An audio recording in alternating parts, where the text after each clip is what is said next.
Hi, welcome back to Design Upgrade. My name is Saqib Aziz, and today we will just look at the Rhino.Inside plugin for Revit. Now, this is a plugin developed by McNeil for the interoperability between Revit and Rhino Grasshopper respective, meaning allowing you to reference geometry from Revit to Rhino, for instance, and then creating objects in Rhino or Grasshopper and then importing that back to Revit with specific parameters that you would need to respect of your Revit project setup.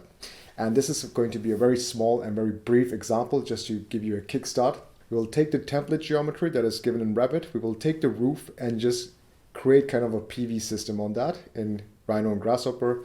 And then we're just going to import it back into Revit, showing you how fun it is to actually play around with the Grasshopper sliders and having the access to actually allowing you to have an algorithmic paneling of the PV system and importing that into Revit.